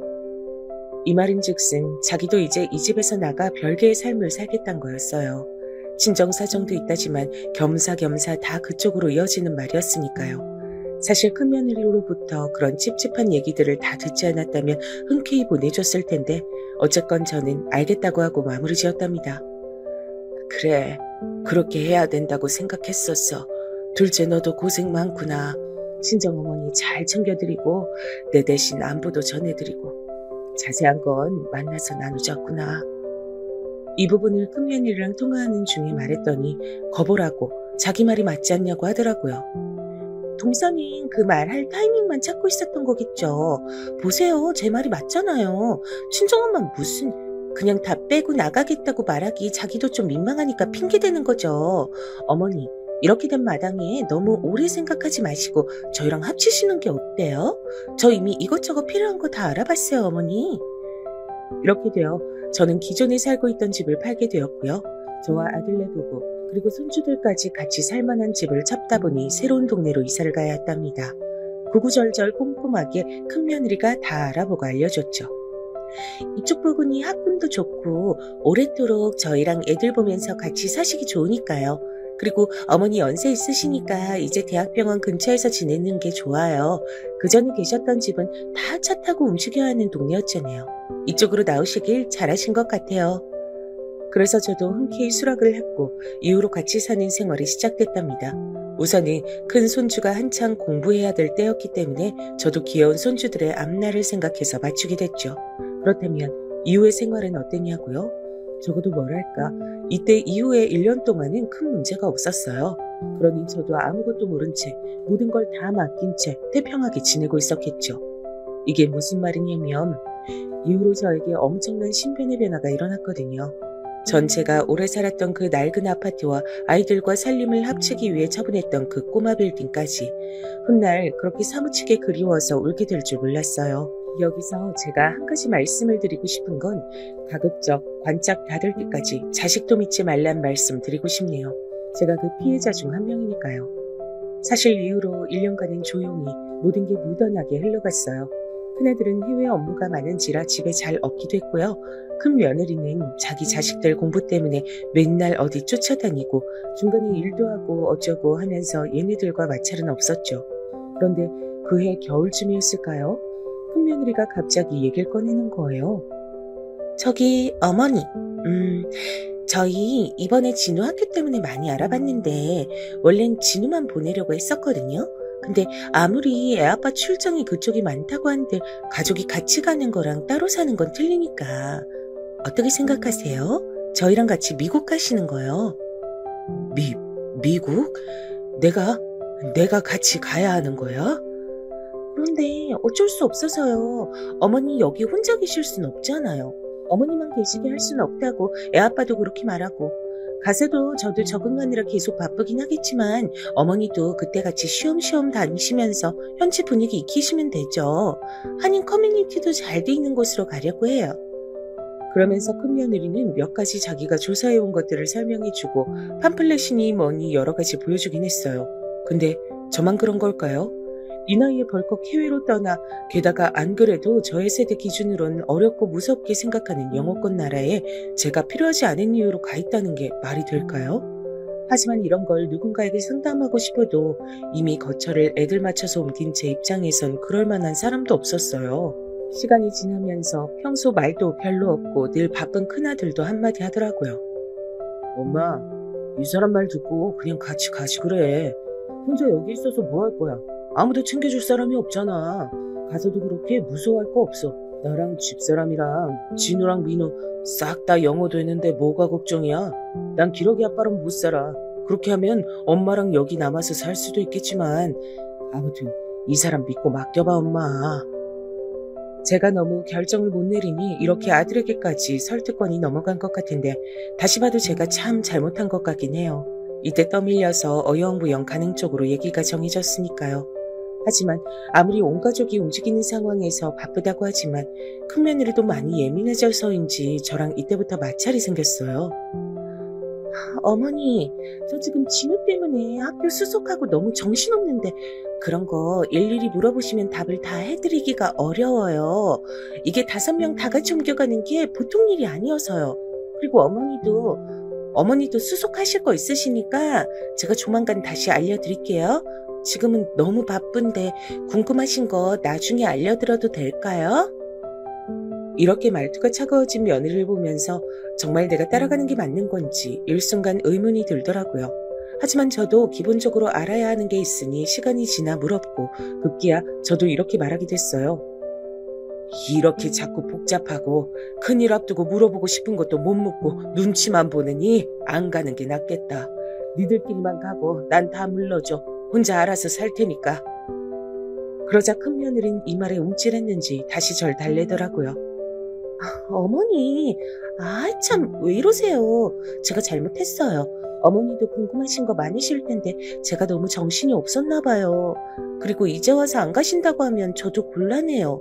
이미 이 집 내놓고 어쩌고 해서 짐도 다 붙이고 있고 그쪽으로 돈도 엄청 들여서 일을 꾸리고 있는데 그렇게 감정이 앞서신 소리만 하시면 저도 힘들죠. 제가 급한 불 끄고 좀 봐드릴게요. 하지만 이렇게 달래는 것도 아닌 것도 못한 말을 듣고 전 날짜가 다가올수록 나날이 마음이 편치 않더라고요. 와중에 아들은 또 먼저 미국으로 나갔어요. 엄마, 내가 먼저 가서 집도 좀 보고 상황을 봐야 될 것 같아. 엄마가 이 사람이랑 얘기 잘하고 애들 잘 데리고 들어오면 될 것 같아요. 나도 맨날 동료들 떠나는 것만 봤지 가서 내가 할 일이 많을 거야 아마. 가뜩이나 평소 소통이 많지 않은 아들마저 이렇게 나갔고 결국 점점 비어가는 집안에 저와 며느리 둘만 남았는데요. 갈수록 우리 사이는 불편하고 세상 어색해져 가더라고요. 저한테 직접적으로 뭐라 하진 않지만 마치 들으란 듯이 한탄하는 소리들이 있었어요. 참 많이 당황스러웠습니다. 진우야, 빨리 나와서 너도 좀 이거 정리해. 미국 나 혼자 가니? 너 때문에 다 이렇게 하는 건데 왜 이 집에서 일하는 건 나 혼자뿐이야? 다들 나한테만 와서 귀찮게 물어대고 진짜 짜증나 죽겠어. 그놈의 자식이 뭐라고 진짜. 빨리 와서 네 몫은 네가 해. 큰며느린 큰손주에게 화를 내고 있었지만 사실상 저한테 화내는 거나 마찬가지였죠. 그러니 집 분위긴 뒤숭숭하고 전 하루하루 가시방석이었어요. 하지만 믿고 기댈 데가 여기밖에 없으니 엄마만 믿고 태어난 아기가 아무런 환경에 놓여있는 거나 똑같았죠. 그러던 중에 슬슬 집 정리를 마무리하게 됐고 손주들은 사춘기랍시고 저랑 말도 잘 안 하고 퉁명스러우니 전 이 집에서 점점 말이 줄어들게 됐답니다. 와중에 큰 며느리는 정말 필요한 얘기만 전달했고요. 생각해보면 사람이 이렇게 밑도 끝도 없이 맞춰주면 더 만만하게 보는 것 같아요. 저기 어머니, 여권은 준비되셨을 거고 나머지 필요한 건 제가 또 말할게요. 애아빠랑도 지금 연락이 다 되다 말다 해서 이 사람 진짜 왜 이렇게 전화를 안 받아요? 저한테 일 맡겨놓고 말이에요. 아, 그러게. 그래, 네가 고생이 많겠구나. 얘기 좀 잘 해보지 그러냐. 저도 모르게 움츠러들어 아들에 대한 며느리의 불평을 듣고 있어야 했죠. 그런데 날짜를 맞추고 있는데 정말 제 집 말고는 아무것도 얘기를 안 해주는 거예요. 계속 날이 서 있는 큰며느리와 손주들과 함께 어찌저찌 차를 타서 공항으로 이동하게 됐어요. 그리고 그때부터 두 번 다시 떠올리기도 힘든 그날의 사건은 시작되고 말았답니다. 어머니, 여기 있으시면 저랑 애랑 가서 짐 좀 붙이고 필요한 거 받아올게요. 넓어서 또 떨어지면 만날 때 헤매니까 여기 일단 계세요. 그래서 전 빠르게 다시 물어봤습니다. 아, 그래. 근데 나도 같이 가 있어야 되는 거 아니냐? 여기 너무 넓고 정신없는데 무슨 비행기를 타야 하는 거냐? 그러니 큰며느리는 아주 짜증스럽게 대꾸를 하는 거예요. 아이 참, 아직 탑승권도 안 받았고 저도 무슨 편인지 몰라요. 가서 받아올 테니까 기다리시라고요. 저 지금 밥도 못 먹고 커피도 못 마셔서 뭔 정신인지 모르겠어요. 진우야, 빨리 따라와. 그러면서 큰며느리는 얼른 일어서서 자리를 떠버렸고요. 그 뒷모습을 보면서 저도 참 어안이 벙벙했고요. 제가 알기론 비행기 시간이 오전 10시 반이었고 우리가 도착한 건 8시쯤이었거든요. 근데 넓은 공항에서 손주들을 데리고 사라진 며느린 30분이 지나도록 연락이 없더라고요. 전화도 안 되고 손주들도 안 받고요. 점점 초조해진 저 역시 온갖 걱정과 낯설음에 밀려 밤을 샜기 때문에 엄청 피곤했지만 더 예민해져 있었어요. 비행기 편이나 아무것도 제대로 뚜렷하게 알려주지 않고 그저 지역만 말해주고 시간대만 말해주니 어떻게 할 수가 없는 거예요. 이 부분에서 지나가는 사람들에게 도움을 요청했지만 제가 묻는 내용도 정확치 않았어요. 그게 우리 며느리가 수속하고 온다 했는데 벌써 1시간이 되도록 연락이 안 돼요. 전화도 안 받고 미국이요 미국 가는 건데 10시 반 비행기라 그랬는데 이렇게 있어도 되는 건가요? 아니면 수속하는 쪽 좀 어딘지 알려줘요. 그러자 그 사람들도 되게 당황스러워 하더라고요. 아, 여기가 워낙 복잡하고 커서 그리고 미국 가는 비행기가 한두 편이 아닌데요, 할머니. 며느님이랑 다시 전화를 해보시는 게 그리고 10시 반 비행기면 진즉 벌써 들어갔을 텐데요. 뭐라고요? 벌써 들어가요? 어디를요? 해외 경험이라곤 한 15년 전쯤 둘째 아들이 보내준 중국 여행 말곤 없었던 저라 게다가 패키지로 가서 다 쫓아만 다녔으니 알 리가 없었죠. 그리하여 힘들게 수속하는 쪽으로 넘어가서 물어물어 여권을 보여주곤 했지만 제가 뭔 비행기를 타고 하는지 중요한 걸 모르잖아요. 그래서 이 모든 내용을 건너뛰고 결론부터 말하자면 저도 참 수치스럽고 비참하지만 저는 그날 공항에 버려진 게 맞았답니다. 이 상황을 그 말 말곤 달리 뭐라고 할지도 모르겠어요. 버려진 게 맞으니까요. 큰며느리와 손주들은 집채 같은 짐들을 싣고 사라진 이후 제 앞에 나타나지 않았고요. 전 그날 밤이 되고 다음날 새벽으로 넘어갈 때까지 계속 혼자 있었죠. 아들이요. 당연히 연락이 안 되었죠. 그날 말고도 진즉 한 달 전쯤도 미국 가서 저랑 연락이 안 됐는걸요. 주변 사람들에게 물어 하소연을 했지만 돌아오는 답은 다 같았어요. 아이고, 내 또래 사람이라서 그냥 지나칠 수가 없는데 이걸 어떡해요? 세상에 뭐 이런 경우가 다 있어. 아니 글쎄, 며느리가 미국 사러 간다고 시어머니를 데려와 놓고 없어진 거예요. 이쯤 되면 포기해야지 어떡해. 갖고 있는 돈이나 이런 건 없어요? 당장 어디라도 가야지 어떡해. 예, 네가 좀 도와드려라. 이때 새벽 비행기를 타려고 대기하고 있던 어떤 가족이 그나마 절 도와줬고요. 제 또래급으로 보이는 60대 여자가 자기 아들을 시켜서 여기저기 그 시간에 갈 만한 곳들을 알아봐 주더라고요. 그때 전 속으로 참 피눈물이 흘렀죠. 이거 참, 나도 자식이 있는데 말이죠. 그쪽은 그래도 아들이 그렇게 엄마 말도 잘 듣고, 아무튼 고맙습니다. 이런 어줍지 않은 말로 감사를 전하는데 너무 서럽고 기가 막히고 눈물이 줄줄 났어요. 세상에 갑작스런 재난을 당한데도 이보다 덜 절망스럽고 당황스러울 것 같아요. 절 안타까워하며 본인 엄마 또래라고 하나라도 더 챙겨 알려주려는 그 집 아들을 보니 생전에 딸내미처럼 제 옆에 붙어있던 둘째 아들이 너무 보고 싶어지더군요. 전 그 이후로 얼마 없던 현금들을 갖고 어찌어찌 노인네들 많은 센터로 가게 됐어요. 절 상담해준 젊은 여직원은 처음엔 절 무척 생각하는 듯 말해주더군요. 평범치 않은 일을 겪었던 전 차마 경찰에 신고하고 그럴 순 없고 일단 뭐든 간에 안정이 좀 되길 바랬어요. 경찰 신고까진 아직 좀 모르겠네요. 애들도 사정이 있었을까봐. 아이고, 할머니 너무 순진하시다. 여기 뭐 똑같진 아니어도 비슷하게 넘어오신 할머니 할아버지가 숱하게 많아요. 그건 버린 거지 뭐예요. 게다가 사정 지금 들어보니 완전히 다 뜯긴 거 맞잖아요. 근데 왜 집 팔려고 할 때 순진하게 다 팔아가지고 주셨어요. 쥐고 계셨어야지. 이 여직원은 절 처음엔 걱정해주는 듯 보였지만 듣다 보니 점점 제 얘기를 갖고 조롱하는 것처럼 느껴지더라고요. 그게 그러게 이젠 뭐가 뭔지 모르겠어. 난 앞으로 어떻게 해야 될지도 모르겠고. 저희는 그런 뒤치다거리까진 다 못해드려요.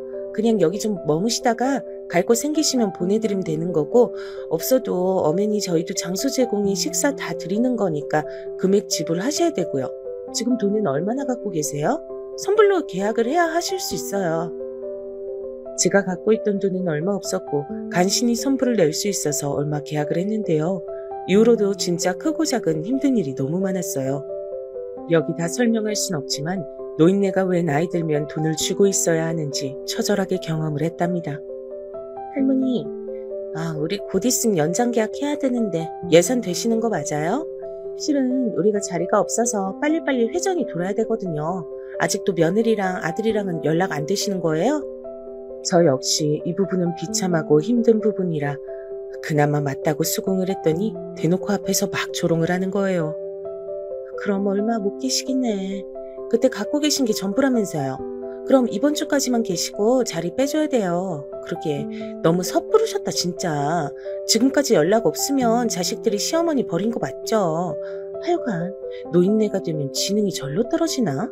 암만 모지라도 그렇지 치매가 와도 돈줄은 쥐고 있어야지.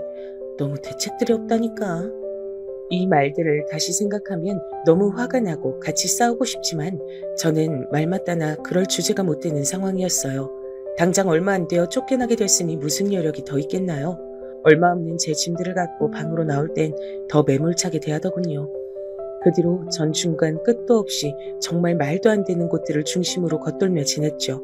센터에 있을 땐 그나마 밥도 먹었고요. 심지어 그때 아들이랑 잠깐 연락도 닿았어요. 엄마, 아니. 그렇게 말하지 말고. 이 사람도 사정이 있겠지. 난 아직 여기서도 출장지 와 있어서 애들이랑 애 엄마 못 만났어. 뭐 경찰? 아니 뭐 그런 생각까지 했대? 엄마는 진짜 너무 극단적이라니까.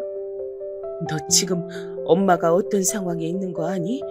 그렇게 말할 게 있고 아닐 게 따로 있어. 엄마 지금 미치기 일보 직전이다. 어떡할 거냐? 일단 엄마 나 바빠서 좀 끊을게. 지금 통화할 상황이 아니야. 이렇게 전화가 끊어져 버렸다면 믿어지실까요? 그 뒤로 암만 걸어대고 연락이 안 되고 전 얘네 가족이랑 조금도 소통을 할 수가 없었어요. 그렇게 돌고 돌며 말도 안 되는 이 짐 가방만도 못한 게 내 신세 같더군요. 한 번은 같은 여자 노숙자 같은 사람한테 험한 꼴을 당한 적도 있고 그날은 너무 무서워서 꿈까지 꿨더랍니다. 죽은 남편이 지나가기도 하고 아들도 슬쩍 지나가는 것 같고 하여간 그렇게 느껴지는 사람들은 다 나왔어요. 차라리 제가 무슨 6.25 전쟁통 고아라도 이런 일을 겪었다면 그나마 시대적인 납득이라도 됐을 거예요. 일생은 노숙과는 거리가 멀었던 전데 어쩌다가 이렇게 옮겨다니는 삶을 살게 된 거냐고요. 너무 기막히고 구슬퍼져서 눈물 콧물 다 참아가며 그냥 이렇게 사라졌으면 좋겠다며 잠을 청했던 날이 있었어요. 근데 그날 꿈엔 아들이 참 선명하게 나오더라고요. 그렇게 그리워했던 모습으로 제가 마지막으로 봤던 날쯤의 모습으로 나와선 이런 허무맹랑한 소리를 했었어요. 엄마, 조금만 참아요. 내가 다 해줄게. 내가 다 도와줄게. 조금만 힘내. 참, 이런 바보 같은 꿈까지 꾸고 저도 그때 얼마나 절실하고 간절했음 허기지고 초췌한 꼴로 새벽에 깨선 손을 연신 흔들고 있었어요. 진짜 꿈인지 뭔지 모르겠어서 아들이 눈앞에 있나 없나 확인하려고 손을 허우적댔으니까요. 전 그나마 나이 먹은 걸로 얻은 건 지하철 낼 편히 돌아다닐 수 있다는 권리뿐이라 그렇게 이동하고 돌아다니긴 했어요. 의지할 사람 하나 없이 이렇게 졸지에 70 다 먹어서 고와 같이 혼자가 될 수도 있더군요. 근데 제가 이 일을 설명하기 위해선 좀 이상해 보일 수도 있지만 아무튼 저희 아들이 나왔던 꿈을 기점으로 말을 해야 될 것 같아요. 기막힌 천재지변과 같은 일과 기막힌 기적 같은 일을 비슷한 간격으로 겪었으니까요. 아들 꿈을 꾸고 난 뒤 일주일쯤 지나서 말이죠. 저랑 관계가 있는 사람이라면서 찾아온 사람이 있었어요. 그건 다름 아닌 제 둘째 며느리였답니다.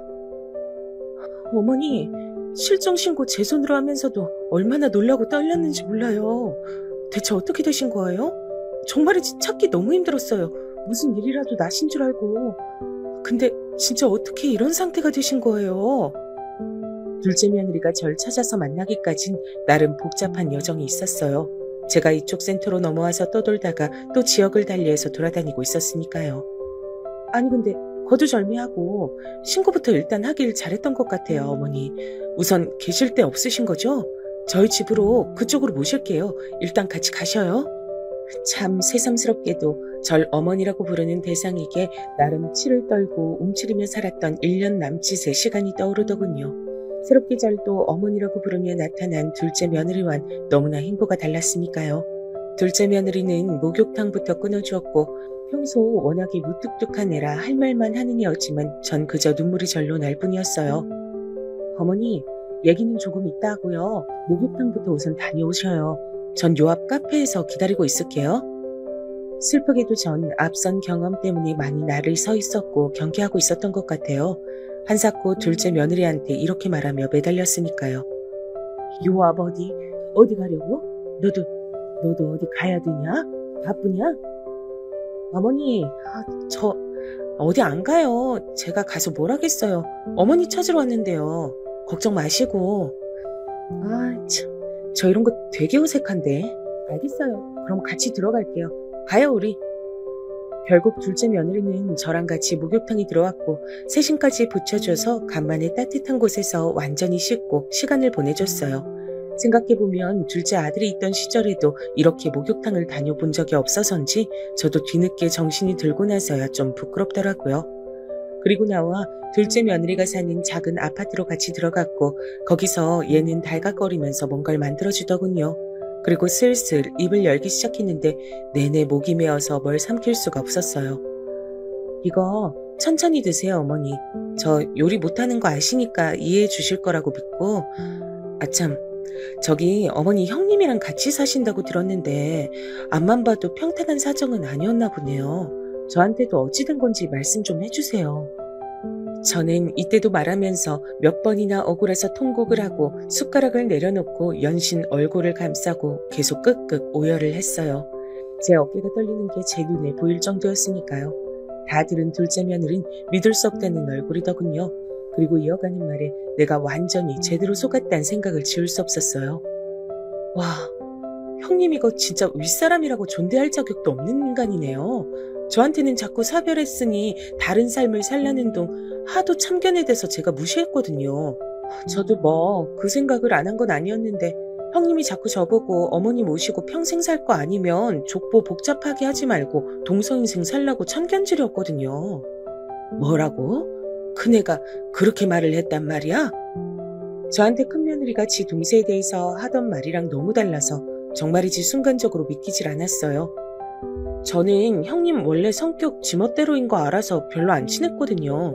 저보고 노인네한테 인생 저담 잡힐 일 있냐, 빨리 나가는 게 좋을 거란 식으로 연락 와서 저거 물려받을 재산 조금이라도 더 챙기려고 저러나 싶었어요.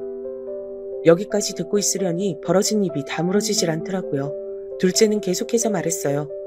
속된 말로 저도 그런 인생은 싫어서 일찍이 나왔죠. 실제로 저희 엄마 아프시기도 했고요.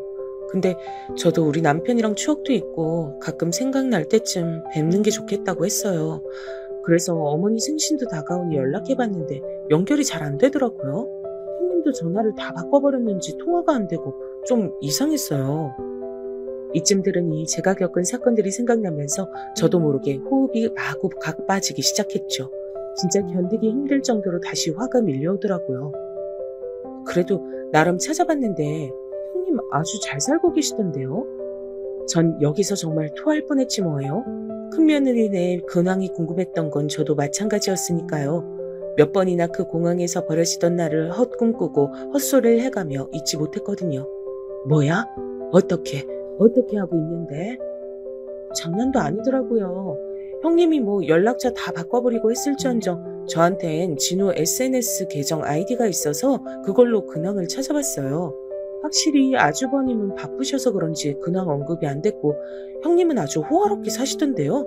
골프 치러 다니고 명품에 미국에 관광 간 사람처럼 한풀이하며 잘 살던데요. 그쯤 얘기하다 둘째는 제 눈치를 슬쩍 보더니 이때부터 말을 좀 조절하며 하기 시작했죠. 어머니 너무 흥분하지 마시고 일단은요. 저도 그 풍경 안에 어머니가 없는 게 이상한 거예요. 그래서 주변에 상담해보니 다들 유추하는 게 비슷해 보이더라고요. 암만 해도 마음에 걸려서 실종 신고한 거고 그러고 이렇게 시간 지나서 어머니 만나게 된 거예요. 저는 이렇게 둘째 며느리가 절 찾아오게 된 상황까지는 두 번 말할 필요도 없이 고맙고 고마웠지만 큰며느리 그 근황을 듣고 가슴이 타는 듯 했어요. 온전히 앉아있을 수가 없어 바닥에 주저앉다 못해 누워버렸답니다. 내가 차라리 죽는 게 나았겠다. 왜 못 죽었을까? 나는 당한 거야. 당한 거라고. 이런 제 말에 둘째 며느리는 같이 슬퍼해주긴커녕 천연덕스럽게 받아치더라고요. 그게 저한테 엄청나게 커다란 집채만한 위로를 갖다 줄 줄은 정말 상상도 못했네요. 어머나, 왜 어머니가 그런 모양이 돼야 돼요? 죽다니요. 말도 안 되는 말씀하지 마세요. 형님 가만히 두면 안 되죠. 잡아서 족치다 못해 부숴서 가루로 만들어버려야 돼요, 어머니. 이젠 정신 더 똑띠 붙잡으셔야지. 무슨 말씀이세요? 뭐? 그게 무슨 말이냐? 어떻게 그러란 말이야? 누가 어떻게? 그러자 둘째 며느리는 굳은 얼굴로 이렇게 말하더라고요. 듣자하니 형님은 저랑 어머니 사이도 이간질하면서 공사 쳐놓은 게 아니고 저도 엄연한 피해자인걸요? 아니 뭐 어머니 재산 어쩌고 그런 게 아니라 이간질하는 거에 당해서 밀려나고 어머니랑도 멀어진 건 맞잖아요. 그리고 영호 씨 생각하면 참 형님도 웃긴 사람이에요. 남편 멀쩡히 살아있으면 고마운 줄 알아야지 뭐. 그러면서 둘째 며느리가 저한테 제안한 내용은 이런 것들이었어요. 안 그래도 제가 얼마 전에 형님이랑도 연락해봤어요. 진호통에서 급한 일이라고 전화번호 겨우 받아서 연락해봤는데 무시하더라고요. 저 다시 연락할 거예요. 어머니께 들은 거 토대로 해서요. 들으면서도 저는 잘 될까 싶었는데 며칠 안 되어 큰며느리로부터 답장이 왔다는 거예요. 저한테 문자 내용을 보여주는데 큰며느리가 눈앞에 있으면 당장 뺨이라도 갈겼을 거예요. 나보고 어쩌란 거야? 내가 무슨 어머니를 말라죽게 했어? 동서랑 난 이제 아무런 관계도 아니고 뭣도 아니야. 어머니가 그렇게 말씀하고 다니셔? 본인이 곧 죽어도 남아서 혼자 사시겠다고 해놓고 거짓말이 과하시다. 암튼 나한테 연락하지 말아줄래? 다음엔 차단할게. 이따위로 거짓말로만 가득 채워보낸 내용을 읽고 주먹이 불끈 쥐어지더군요. 하지만 둘째 며느리는 다시 절 안심시켜주는 거예요. 세상에 정말 죽으란 법은 없더군요. 저희 친척 언니도 같은 지역은 아니지만 미국 살아요. 거기 한인들 모인 대형 커뮤니티가 있는데 형님 이딴 식으로 나오면 거기 다 불어버려야죠. 대신 상황이나 이런 거 진실인 것으로 비춰지도록 쓰려면 어머니 신상이라든지 이런 게 나와야 할 수도 있어요. 괜찮으시죠? 그러니 저도 이젠 이판사판일 수밖에요. 손주들도 눈에 보이지 않고 아들이나 큰며느리나 다 거기서 거기란 판단이 뒤늦게 이루어지더라고요. 난 이제 잃을 게 없어. 그네 곡을 아주 다 송두리째 박살내도 여한이 없겠지만 나는 내 집 한 돈 그것들이 갖고 가져간 거 그것만 돌려받으면 다 잊고 살 거야. 늙음하게 거지같이 사는 건 이제 못해 먹겠다. 죽는 게 나아. 제 말에 둘째 며느린 한숨을 쉬며 고개를 끄덕이더라고요. 아, 참 어머니, 죽는단 말씀 그만하세요. 살 길이 있다니까요. 그럼 일단은 그렇게 알고 진행할게요, 어머니. 그리하여 둘째 며느린 아주 대장정의 글을 써서 그 한인 커뮤니티인지 뭔지 아는 곳에 큰 며느리네 가족을 고발하게 됐어요. 역시나 허세 심하고 남들 눈의식하고 사는 형님한텐 이 방법이 최고예요. 경찰에 신고하고 뭐라고 해도 제대로 도움도 안 되고 이렇게 심상 애매하게 공개해서 먹이는 게 최고거든요. 그 글에는 홀로 남은 시어머니를 꼬드겨 집까지 팔게 하고 그 돈 싹 다 가지고 날라버린 큰며느리의 만행을 전부 지적하고 있었죠. 손주들 이름까지 적당히 노출이 돼서 그런지 참 거짓말처럼 얼마 뒤에 연락이 왔답니다. 형님 장난 아닌데요? 그래서 제가 어머니랑 얘기하라고 전화 연결해드린다고 했어요. 그 전까진 글 안 지울 거라고 경고했죠. 이리하여 저는 정말 얼마만인가요? 그렇게 처절하게 기다리고 기다렸던 큰며느리와 겨우 연락이 되어 제 한을 토해내게 됐답니다. 너 내가 싹 다 고소해서 없애버릴 거야. 한국 들어오든지 돈을 내놓던지 빨리 제자리로 돌려놓으라고. 하지만 참 웃긴 게 이때까지만 해도 큰며느리는 제가 우스웠나 봐요. 엄연히 지는 돈을 갖고 튄 게 아니고 상황이 이래저래 된 거라고 일부는 돌려드리겠다는 말장난을 하더라고요. 좋아. 한국엔 아예 안 돌아올 생각인 거지? 나도 이판사판이다. 너도 네 새끼 중하지? 네가 진우 데리고 간 건 결국 거기서 미국 물 먹여 한국에서 잘 풀리게 하려고 그런 거 아니냐. 난 니들 여기 못 들어오게 만들 거다. 고소하고 감방에 집어넣고 할 수 있는 건 다 할 거다. 그러자 큰 며느리는 온갖 핑계를 대고 말을 돌리고 어쩌고 하더니 결국은 완전히 멱살 잡힌 셈이 되어 어거지로 잠깐 들어온답시고 공항으로 왔는데요. 저는 이날 둘째 며느리와 함께 나가 물 집어던지고 아주 큰일 안 날 만큼 난리를 쳐버렸죠.